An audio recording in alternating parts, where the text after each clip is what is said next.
एक बार फिर से आप सभी का स्वागत है आपके अपने YouTube channel master classes by Anil sir में।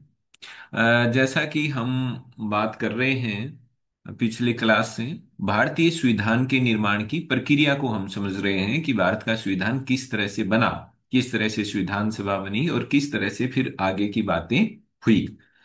तो हमने पिछले क्लास में संविधान सभा के इतिहास की हम बात कर रहे थे कि संविधान सभा कहाँ पर संविधान सभाएं बनी हैं, संविधान सभाएं कहाँ पर बनी हैं, संविधान सभाओं का इतिहास क्या रहा है, भारत में संविधान सभा को लेकर के क्या मांगे रही हैं, किस किस ने मांगे उठाई कि भारत की अपनी संविधान सभा होनी चाहिए। इसकी बातें हमने पिछली क्लास में की थी। तो मैं एक एक दो मिनट के लिए आपको रिवाइज करा देता हूं ताकि वो चीजें आपके दिमाग में रहें। देखो, हमने बात की थी कि सबसे पहले दुनिया के अंदर सबसे पहले जो संविधान सभा बनी थी वो अमेरिका में बनी थी, फिलाडेल्फिया सम्मेलन 1787।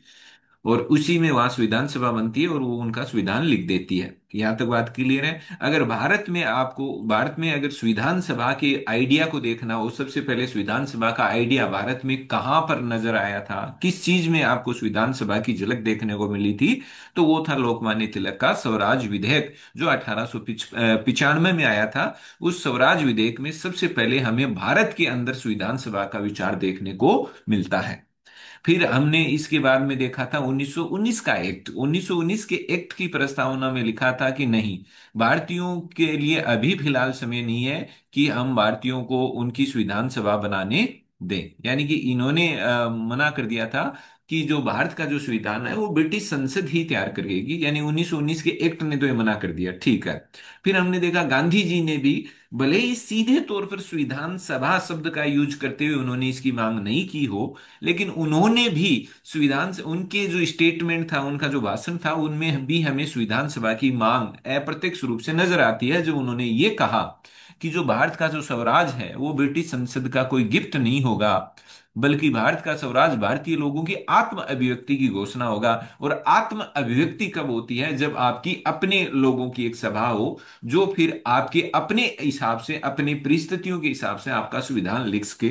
तो इनडायरेक्टली 1922 में गांधी जी ने भी संविधान सभा की मांग कर दी थी। हालांकि मैं फिर से बोल रहा हूं, हालांकि उनके भाषण में संविधान सभा शब्द का उल्लेख नहीं था, लेकिन जब भी मैंने ये भी कहा था, जब स्वराज की बात आएगी, आत्म अभिव्यक्ति की घोषणा की बात आएगी, तो आपको क्लिक कर देना है कि ये कथन महात्मा गांधी का ही था। फिर हमने ये भी बात की कि 1928 में भारत के अंदर कांग्रेस पार्टी की तरफ से मोतीलाल नेहरू की अध्यक्षता में एक कमेटी बनती है जो उस समय के औपनिवेशिक भारत का पहला संविधान तैयार करती है। वो पहला संविधान का पहला प्रारूप उस मोतीलाल नेहरू कमेटी के द्वारा तैयार किया जाता है। तो आपको ये भी याद रखना है। फिर हमने एक इंपॉर्टेंट फैक्ट जाना था कि भारत में अगर ये पूछ लिया जाए कि स्पष्ट तौर पर साफ सुथरे शब्दों में संविधान सभा के गठन की मांग सबसे पहले किसने की थी, तो वो एमन रॉय थे, जिन्होंने भारत में स्पष्ट तौर पर, स्पष्ट शब्दों में, साफ सुथरे तौर पर संविधान सभा के गठन की मांग की थी। स्वराज पार्टी ने भी ऐसी ही मांग की थी। 1935 में जब एमन रॉय ने संविधान सभा के गठन की मांग कर ली, तो 1935 में कांग्रेस पार्टी ने भी इस मांग को लपक लिया और इसको अपनी आधिकारिक मांग बना दिया। फिर उसके बाद में आपको पता है 36 में फैजपुर में मीटिंग होती है कांग्रेस की, और उस मीटिंग में वो कहते हैं कि भारत की जो संविधान सभा है वो सार्वभौमिक वयस्क मताधिकार के आधार पर बनेगी। यानी सार्वभौमिक वयस्क मताधिकार के आधार पर वोट पड़ेंगे और उस वोट से संविधान सभा के लोग चुने जाएंगे। ये ऐसा फैजपुर अधिवेशन में उन्होंने कहा कि भारत की संविधान सभा कैसे बनेगी, भारत की संविधान सभा कैसे बनेगी। हाँ रुखसाना,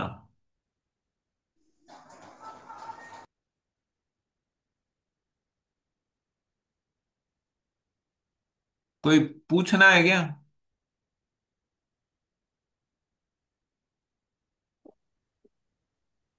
सर 1919 के एक्ट में क्रॉस मार्क का निशान कैसे है? मैं क्लास में नहीं थी।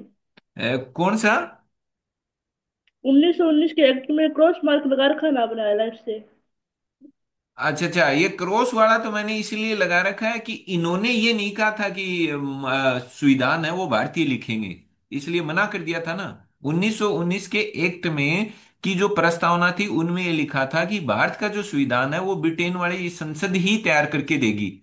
भारतीयों की अपनी कोई संविधान सभा नहीं बनेगी जो भारत का संविधान लिख दे, इसलिए मैंने इसको क्रॉस लगाया। ओके। हाँ।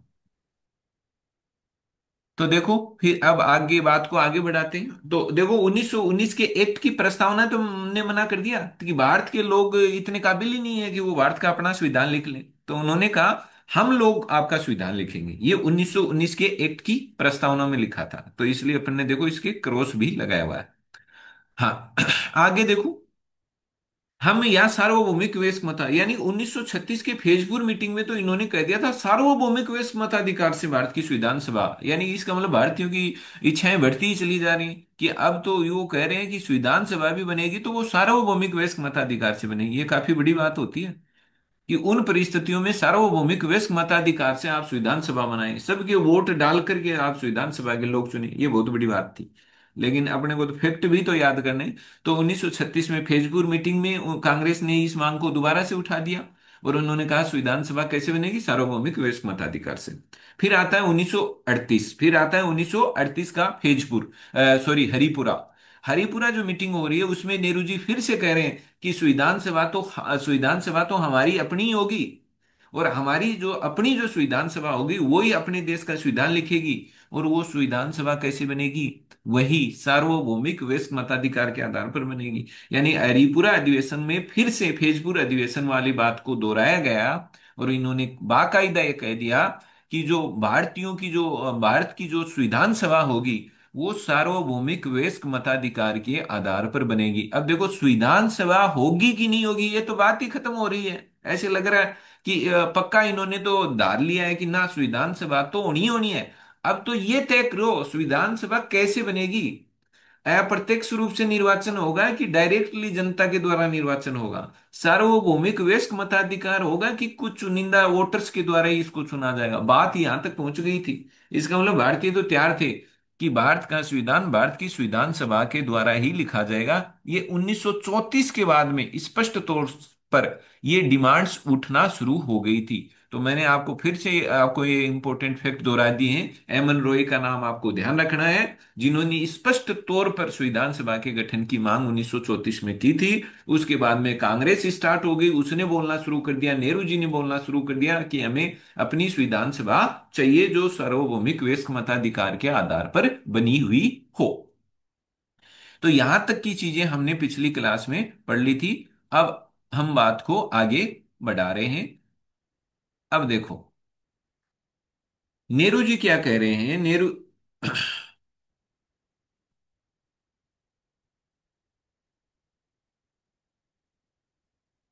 जी कह रहे हैं कि देखो, नेहरू जी बोल रहे हैं कि भारतीय संविधान सभा की मांग भारतीयों के, ये तो सामान्य स्टेटमेंट है, ये ध्यान रख लेना। कोई, मुझे नहीं लगता कि ये इसमें कोई ज्यादा है। ये कह रहे हैं भारतीय संविधान सभा की मांग, यानी भारतीय लोग जो संविधान सभा की अपनी संविधान सभा की मांग कर रहे हैं। भाई, श्योर सी बात है कि भारत के लोग अगर संविधान सभा की मांग कर रहे हैं तो पक्का है कि वो चाह रहे हैं कि भारत का संविधान आप लोग तो ना लिखें, ब्रिटेन वाले तो नहीं लिखे, आप हमारी किस्मत आप नहीं लिख सकते। संविधान ही तो एक महत्वपूर्ण दस्तावेज है। महत्वपूर्ण क्या, सबसे ऊंचे लेवल का दस्तावेज है जिससे पूरा देश चलता है। एक भी एक बात करें आप, सर्वोच्च कानून है। यह एक तो संसद कानून बनाती है और एक संविधान खुद अपने आप में कानून है। तो इसका मतलब संसद के कानून भी संविधान के अनुरूप होने चाहिए। इसका मतलब ये तो एक सर्वोच्च कानून है जिससे पूरा देश काम करेगा।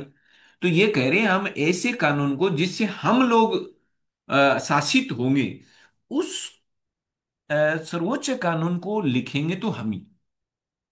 तो इन्होंने कहा कि भारतीय संविधान सभा की मांग भारतीयों की अपनी शासन व्यवस्था बनाए। भाई, भारतीय संविधान सभा की मांग क्यों कर रहे हैं, क्योंकि भारतीय चाहते हैं कि जो हमारी शासन व्यवस्था है, जो हमारा जो सरकारी ढांचा है, हमारा जो सरकारी तंत्र है, उसके पास क्या अधिकार होगा, किस तरह का सरकारी तंत्र होगा, किस तरह से काम करेगा, ये सब हम तय करेंगे, आप तय नहीं करोगे। तो इसलिए नेहरू जी कह रहे हैं कि भारतीयों की जो संविधान सभा की मांग है वो उनकी अपनी शासन व्यवस्था बनाने की मांग है। यानी भारतीय चाह रहे हैं कि वो अपनी शासन व्यवस्था है वो खुद तय करें कि उन्हें कैसी शासन व्यवस्था चाहिए, कैसा सरकारी तंत्र चाहिए। आप थोड़ी बताओगे कि हमें कैसी सरकारी तंत्र की जरूरत है। तो ये भी नेहरू जी का कथन है। नेहरू जी ने एक और बात कही कि संविधान सभा की मांग पूर्ण आत्मनिर्णय की सामूहिक मांग का प्रतिरूप है। ये आप थोड़ा सा याद रख लेना, इस तरह का स्टेटमेंट आए तो आप पंडित जवाहरलाल नेहरू ऑप्शन पर क्लिक कर देना। ये क्या कर रहा है, संविधान सभा की मांग क्या है, पूर्ण आत्मनिर्णय। भाई हम संविधान सभा की मांग क्यों कर रहे हैं, क्योंकि हम ये चाह रहे हैं हमारा हमारे बारे में जो आत्मनिर्णय का मतलब हमारे बारे में जो निर्णय करना है वो हम करें, कि आत्मनिर्णय की सामूहिक मांग की ही प्रतिरूप है, उसी की तो कॉपी है, उसी का तो पैटर्न है। यानी सिंपल शब्दों में ये कहें कि नेहरू जी कह रहे हैं कि जो संविधान सभा की जो हम मांग उठा रहे हैं ना, वो मांग है क्या। हम ये चाहते हैं कि हम हमारे बारे में जो फैसले हैं कि हमें कैसी सरकार चाहिए, कैसी व्यवस्थाएं चाहिए, वो हम खुद करेंगे, खुद तय करेंगे, खुद डिसाइड करेंगे। तो इसलिए इन्होंने कहा आत्मनिर्णय की सामूहिक मांग। तो आपको शॉर्ट में याद कर लेना, पूरा रट्टा नहीं मारना है। जैसे ही आपको दिखे अच्छा अच्छा आत्मनिर्णय की सामूहिक मांग ऐसे शब्द हैं, पक्का है नेहरू ने बोला है, तो आपको आइडिया लग जाए, ऐसे कीवर्ड्स आपके दिमाग में रहने चाहिए, पूरी लाइन को रटने की जरूरत नहीं है। जैसे आपको वो गांधी जी वाले में यह था कि अच्छा अच्छा आत्म स्वराज क्या है, आत्म अभिव्यक्ति की घोषणा है, तो इसका मतलब स्वराज आत्म अभिव्यक्ति की घोषणा ऐसे वर्ड दिख रहे हैं, गांधी ने बोला है। नेहरू आप आत्मनिर्णय की सामूहिक मांग, इसका मतलब ऐसे भाषण संविधान सभा के बारे में किसने दिए, नेहरू ने। तो ऐसे कुछ कीवर्ड्स हैं जो आप अपने दिमाग में इसको रखें। पूरी लाइन को रटने की बिल्कुल जरूरत नहीं है, क्योंकि आपको लिखना तो है ही नहीं। और जिनको अगर लिखना है, रिटर्न का कोई एग्जाम है, आरएस मेंस है, आईएएस मेंस है, तो वहां पर आपको कुछ एक ही तो याद करने होते हैं, और उसको भी अपने इतनी बार बोलते हैं कि नेहरू जी ने कहा कि संविधान सभा तो आत्मनिर्णय की सामूहिक मांग, तो ये वैसे ही याद हो जाएगा आपके। और बहुत सारे तो वो अपने तो ज्यादातर ऑब्जेक्टिव एग्जाम वालों की तैयारी करने वाले हैं, तो प्रशासनिक वाले जो तैयारी करते हैं तो उनके भी इसमें दिक्कत नहीं आएगी, सारा मैटर अपन बोल के बता रहे हैं। अब देखो फिर आ गए महात्मा गांधी जी। अब देखो गांधी जी क्या करें, अब इन पर फिर, अब इनके स्टेटमेंट ये जो आपके रिटर्न होते हैं ना, उस रिटर्न में ऐसे स्टेटमेंट लिखने से क्या उत्तर बड़ा अट्रैक्टिव हो जाता है, मतलब ज्यादा नंबर खींचने वाला बन जाता है वो, आपको ज्यादा अंक दिलाता है, इस तरह की बातें अगर हम लिखते हैं इससे संबंधित में। अब महात्मा गांधी क्या करें फिर से, संविधान सभा व्यापक राजनीतिक व दूसरे प्रकार की शिक्षा का माध्यम होने के साथ सांप्रदायिक और अन्य विषमताओं का हल भी बता सकती है। बात तो गांधी जी की ठीक है। इसका मतलब अगर इसको आपको, ये इतनी मोटी लाइन है, करीबन करीबन 2.5 लाइन है, अब इसको याद कैसे करें। आप कहोगे सर ये पूरी याद थोड़ी रहा है कि संविधान सभा व्यापक राजनीतिक दूसरे प्रकार से, ये इतना सर याद थोड़ी रहता है। तो देखो इसका तरीका क्या है, ये लो साहब महात्मा गांधी आ गए। ये जो ऐसे कीवर्ड्स क्या हैं कि इनके इस पूरे स्टेट में ये है, जैसे सांप्रदायिक और अन्य विषमताएं, उनका अगर आपको हल निकालना है ना, तो भारतीयों को अपनी एक संविधान सभा बनानी पड़ेगी। क्योंकि वो जो संविधान सभा होगी ना भाई, जो यहाँ अगर हर को अपने घर की प्रॉब्लम, हर को खुद घर वालों को ही तो ज्यादा अच्छे से मालूम होती है, पड़ोसी है किसी दूर के आदमी को उतने प्रॉब्लम का पता थोड़ी है कि घर की समस्या क्या है। ऐसी अपने जो घर की समस्या है, अपने देश की समस्याएं हैं, अपने देश की परिस्थितियां हैं, अगर अपने देश की परिस्थितियों को देश के लोग बेहतर जानेंगे, तो अगर अपने ही देश की संविधान सभा अगर अपने देश का संविधान लिखने बैठेगी तो वो अपनी परिस्थितियों के हिसाब से सुटेबल संविधान लिख देगी। और अगर आप ब्रिटेन की संसद लंदन में बैठे हुए लोग अगर भारत का संविधान लिखेंगे, तो उनको क्या पता कि भारत की कंडीशन कैसी है, सामाजिक ताना बाना कैसा है, सामाजिक परिस्थितियां कैसी हैं, आर्थिक व्यवस्थाएं कैसी हैं, कल्चर यहाँ का कैसा है, यहाँ किस तरह की व्यवस्थाएं अपने को संविधान में मतलब बनानी है, तो उनको थोड़ी मालूम है, वो तो अपने हिसाब से सोच के बनाएंगे। तो गांधी जी कह रहे हैं अगर भारत में तो बहुत सारी जातियां हैं, बहुत सारे धर्म हैं, बहुत सारे समुदाय हैं, संप्रदाय हैं, इतनी ज्यादा विविधता है, तो हमें तो अगर हमारी अपनी संविधान सभा नहीं हुई ना, तो इन विविधताओं का सम्मान कैसे होगा। ये विविधताएं हमारे लिए बोझ नहीं है, ये विविधताएं तो हमें हमारी एक ताकत बननी चाहिए। इन विविधताओं को हमारी एक ताकत होनी चाहिए। इन विविधताओं को मजबूती कैसे मिलेगी? तो गांधी जी कहते हैं कि ये जितनी भी सांप्रदायिक समस्याएं हैं ना, कि ये जो अंग्रेज लोग थे जो धर्म के नाम पर हमें लड़ा रहे थे, सांप्रदायिक राजनीति की शुरुआत कर दी थी मोरले मिंटो से। उन्होंने मुस्लिमों के लिए पृथक निर्वाचन क्षेत्र प्रणाली शुरू कर दी, फिर ईसाइयों को, सिखों के लिए, तो ये तो उनका बांटने वाला काम था। तो गांधी कहना चाह रहे हैं कि जितनी भी सांप्रदायिक समस्याएं हैं, जितनी भी विषमताएं हैं, जितने भी इस तरह के भेदभाव हैं, इन सारी समस्याओं का हल आपको पता है कहां मिलेगा? भारतीयों की अपनी संविधान सभा में। अगर भारतीयों की अपनी संविधान सभा होगी तो वो इन सारी समस्याओं को हल निकालने वाला एक संविधान तैयार करके दे देगी। तो आपको इसका कीवर्ड्स कौन सा है कि आपको आइडिया लगा लेना है। अच्छा, ऐसा कुछ कह रहे थे, गांधी ने कहा था कि कोई सांप्रदायिक और ये अपने देश में कोई विषमताएं वगैरह होती है ना, जाति, ये धर्म, ये सब, इन सारी विषमताओं का हल कहाँ निकलेगा? जब भारत की अपनी संविधान सभा होगी। तो ये इस तरह के वर्ड दिखे आपके क्लिक हो गया। अच्छा, पूर्ण आत्मनिर्णय की सामूहिक मांग नेहरू, स्वराज वाली आत्म अभिव्यक्ति घोषणा गांधी, ये सांप्रदायिक और अन्य विषमताओं का हल गांधी जी को किस में नजर आ रहा है? भारत की संविधान सभा में। तो गांधी जी को इस समस्या का हल कहाँ दिख रहा है? भारतीयों की अपनी संविधान सभा में। तो जहां पर ये वर्ड दिख गए ना, सांप्रदायिक विषमताओं का हल है ये, तो आपके आ गया ये कथन किसका है, तो आप तुरंत क्लिक कर देना, अच्छा इस तरह की बात तो गांधी ही कर सकता है, तो गांधी का है। तो ये आपको ध्यान रखना है। अब देखो, फिर महात्मा गांधी आ गए हैं। महात्मा गांधी ने 1939 में, उनका एक अखबार था हरिजन, इस अखबार में उन्होंने एक लेख लिखा। और उस लेख का जो टाइटल था ना, शीर्षक, द ओनली, द ओनली, ये उसका टाइटल है, उसका शीर्षक है। जो लेख होता है ना, जैसे निबंध होता है, निबंध किस टॉपिक पर है, तो उस निबंध का क्या होता है, शीर्षक हो जाता है। तो वैसे ही उन्होंने एक लेख लिखा और उस लेख के ऊपर ही ऊपर उसका टाइटल लिखा, द ओनली नाम से एक लेख लिखा। इस लेख में वो क्या लिख रहे हैं? वो कह रहे हैं कि जो संविधान सभा है ना भारतीयों की, ये भारतीयों की संविधान सभा ही देशज, देशज का मतलब होता है देसी, लोकल, आपनू। तो देशज और लोक इच्छा वाला संविधान, यही है बस। अब ये दो वर्ड फिर अपन ने पकड़ लिए, ये दो कीवर्ड्स अपने फिर पकड़ लिए हैं कि अगर देशज संविधान है, अगर आपको अपना देसी संविधान चाहिए जो यहाँ की देसी कंडीशन के हिसाब से सूट करे, यहाँ के अनुकूल हो, यहाँ एडजस्ट करने वाला हो, अगर ऐसा संविधान चाहिए ना, तो भारतीयों को अपनी संविधान सभा बनानी पड़ेगी। तो ध्यान रखना है, 1939, अखबार अरिजन, टाइटल है द ओनली। वहां बोल रहे हैं कि कौन सी संविधान सभा, भारतीयों की अपनी जो संविधान सभा है, वही लोक इच्छा, लोक इच्छा मतलब यहाँ के लोगों की इच्छा के अनुरूप संविधान कब बनेगा? जब भारतीयों की अपनी संविधान सभा होगी।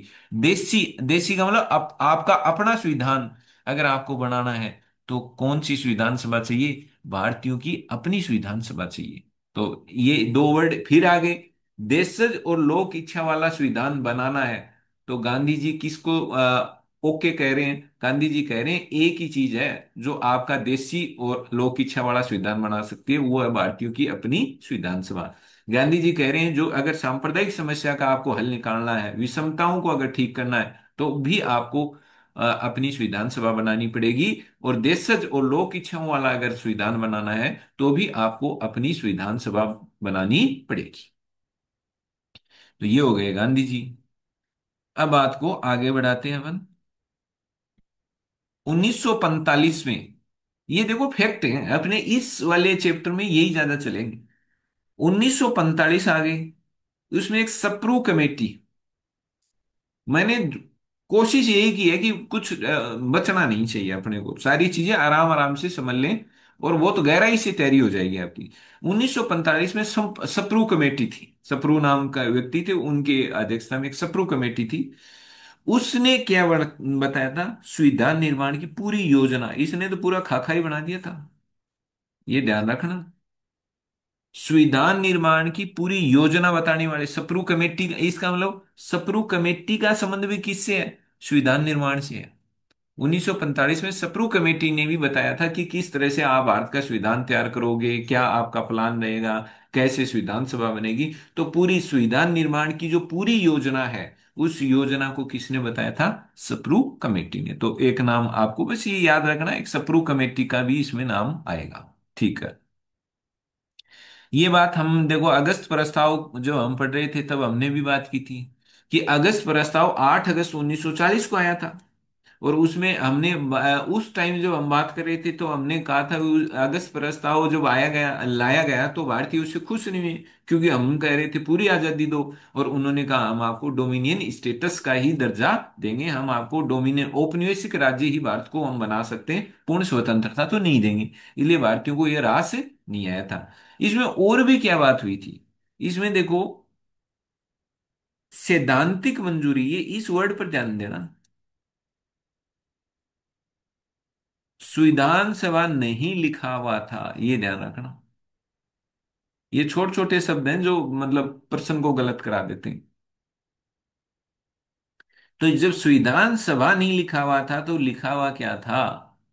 ये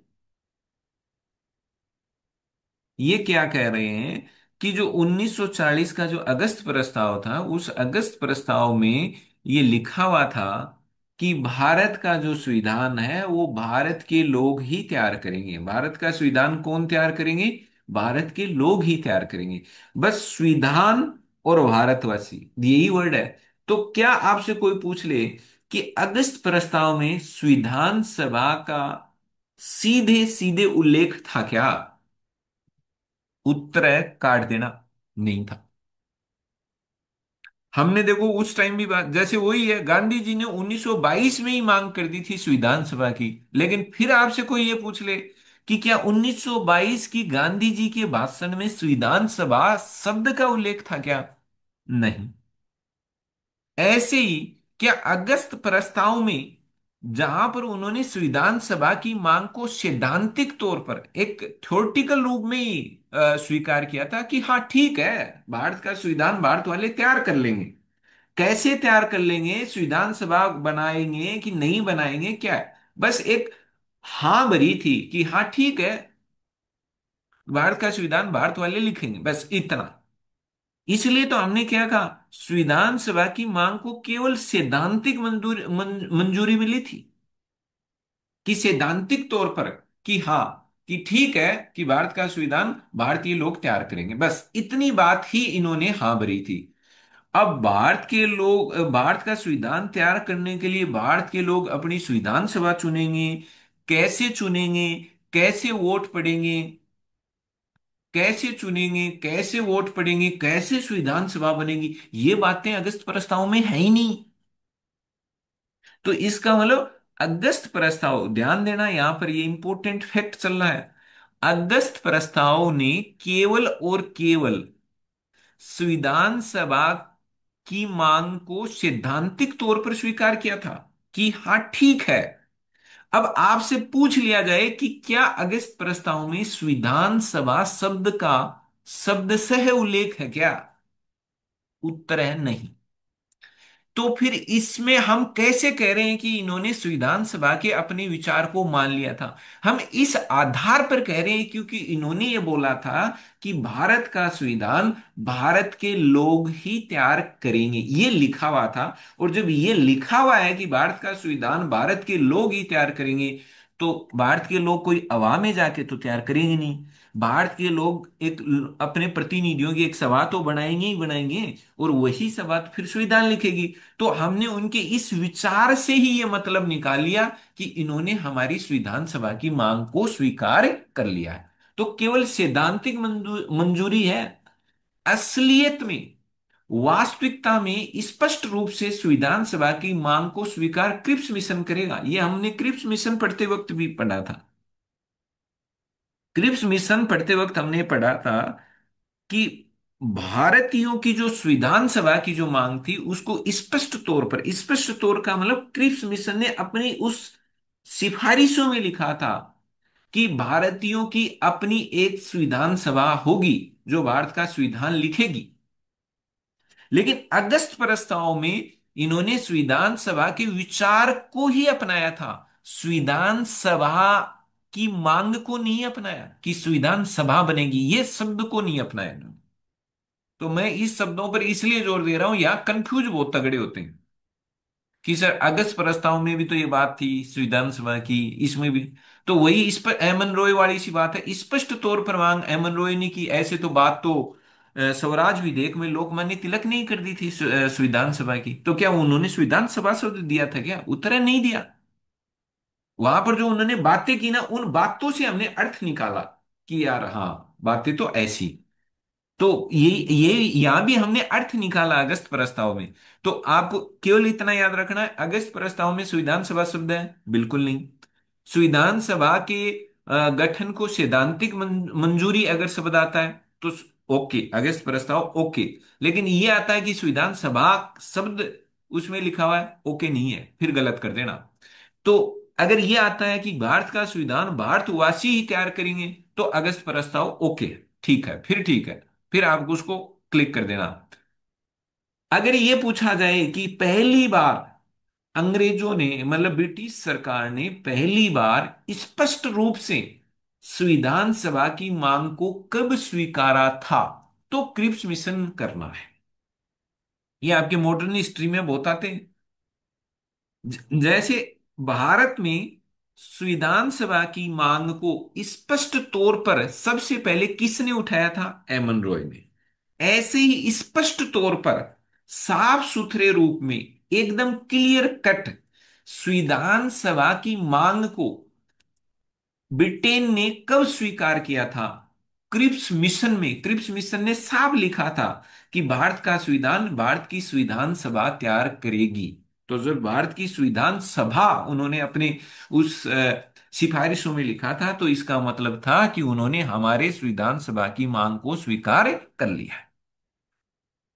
फिर आया कैबिनेट मिशन। तो अब देखो, इसका मतलब ब्रिटेन वाले मान चुके हैं कि भारत का संविधान भारतीयों की संविधान सभा ही तैयार करने वाली है। तो अब ये था कि जब इन्होंने ये मान लिया कि भारत का संविधान तो भारत की संविधान सभा ही लिखेगी, तो अब ये भी तो बताएं कि वो संविधान सभा बनेगी कैसे, कितने लोग होंगे, कैसे चुन के आएंगे, प्रांतों से कितने होंगे, रियासतों से कितने होंगे, कैसे काम करेंगे, क्या होगा। ये सारा अटरम सटरम भी तो बताना पड़ेगा, ये सारी बातें भी तो बतानी पड़ेंगी। तो अब आया कैबिनेट मिशन, ये बताने के लिए आ गया कैबिनेट मिशन। अब देखो क्रम ऐसे चलता है। अगस्त प्रस्ताव ने क्या किया? सीधे तौर पर तो नहीं कहा ना नहीं, ठीक है, अगस्त पर। फिर देखो प्रोग्रेस, इसी को तो विकास क्रम पढ़ रहे हैं हम इसलिए तो कह रहे हैं संविधान का विकास कैसे हुआ। पहले अगस्त प्रस्ताव, उसने सीधे बात स्वीकार नहीं की, घुमा के कान पकड़ा। उसने कहा ठीक है, भारत के लोग तैयार कर लेंगे। फिर क्रिप्स आया 42 में, 2 साल बाद में। क्रिप्स ने कहा ठीक है, भारत का संविधान भारतीयों की संविधान सभा ही तैयार करेगी, ठीक है, यहां तक भी ठीक था। अब 42 में आ गया, तो अब आपने ये तो मान लिया कि भारत का संविधान भारतीयों की संविधान सभा तैयार करेगी। तो अब आप बताओ संविधान सभा कैसे बनेगी? फिर आ गया कैबिनेट मिशन। फिर ब्रिटेन ने कैबिनेट मिशन भेज दिया 3 लोगों का। इसको क्या काम दिया? इसको कहा आप जाओ और ये तय करके आओ, ये सब कुछ बता के आओ, निर्धारित करो कि भारत की संविधान सभा बनेगी कैसे। तो अब देखो, जो संविधान सभा की मांग जो 42 में क्रिप्स मिशन ने स्वीकार की थी, उसी मांग को व्यवहारिक रूप देने के लिए, व्यवहारिक रूप का मतलब है कि वो संविधान सभा को बनाओगे कैसे, जमीन पर उतारोगे कैसे उस मांग को। आपने हाँ तो भर दी, तो हाँ बनने से काम थोड़ी हो गया। अब आपको चुनाव भी कराने पड़ेंगे, सारा काम तय भी करना पड़ेगा, किस क्षेत्र से कितने लोग विधान सभा में आए, ये सब। तो ये सब करने के लिए भेज दिया गया कैबिनेट मिशन को। तो ध्यान रखना है, 1946 में कैबिनेट मिशन भारत आ जाएगा। क्या करने के लिए? संविधान सभा की मांग को जमीन पर उतारने के लिए, संविधान सभा की मांग को व्यवहारिक रूप देने के लिए, इसको असली रूप देने के लिए कैबिनेट मिशन भारत में आएगा 1946। अब यही कैबिनेट मिशन आप अच्छे से जानते हैं क्योंकि आपकी ये संविधान सभाएं तो कई बार पढ़ी हुई हैं। तो संविधान, ये कैबिनेट मिशन ही भारत की संविधान सभा की योजना को क्रियान्वित करेगा, उसको, उसकी रूपरेखा बताएगा कि भारत में संविधान सभा कैसे बनेगी। और फिर इसी कैबिनेट मिशन की सिफारिशों के अनुरूप भारत में संविधान सभा का निर्माण होगा। इसी के अनुरूप चुनाव होंगे और संविधान सभा गठित होगी और फिर संविधान सभा संविधान लिखने का काम शुरू करेगी। तो यहां तक हो गया। सेकेंड वर्ल्ड वार आपको पता है 1945 में खत्म हो गया था, ठीक है। और जैसे ही सेकेंड वर्ल्ड वार वहां खत्म हुआ तो वहां पर चर्चिल साहब की सरकार चली गई और अब वहां लेबर पार्टी की सरकार बनी। और लेबर पार्टी की सरकार में क्लीमेंट एटली, हमने पहले भी इनका नाम सुना था, उस टाइम भी मैंने बात बताई थी, शायद 1919 के कानून के दौरान हमने एटली साहब की बात की थी। तो वहां जैसे ही सेकेंड वर्ल्ड वार खत्म हुआ वहां पर सरकार बदल गई, लेबर पार्टी की सरकार आ गई और इस सरकार में प्रधानमंत्री वहां बने क्लीमेंट एटली। और क्लीमेंट एटली ठीक ठाक आदमी थे और इन्होंने ही तो ये कहा था कि अब हम भारत को 30 जून 1948 तक हर हाल में भारत को हम उसकी आजादी उसको दे करके आ जाएंगे। तो ये क्लीमेंट एटली की वहां सरकार बनती है। क्लीमेंट एटली का भारत के प्रति बड़ा सॉफ्ट शाही मतलब रुझान था, सॉफ्ट रुझान था, इसलिए उनकी जब प्रधानमंत्री बनते हैं तो वो एक टाइम लाइन तय कर देते हैं 30 जून 1948। और फिर आपको पता है 30 जून 1948 जब टाइम लाइन हो गया तो वो लॉर्ड माउंटबेटन को भेजेंगे कि भाई मेरी जो बात है वो बात खराब नहीं होनी चाहिए, कैसे भी करो कुछ भी तय करो, आपको हर हाल में भारत को आजादी दे करके आनी है। तो फिर वो लॉर्ड माउंटबेटन आएगा और फिर 3 जून 19। आगे की क्लास अब अगले वीडियो में होगी, लेकिन आपके लिए एक ज़रूरी सूचना है। इन क्लासेज की पीडीएफ फाइल प्राप्त करने के लिए आप हमारे व्हाट्सएप कम्युनिटी ग्रुप से जुड़ सकते हैं।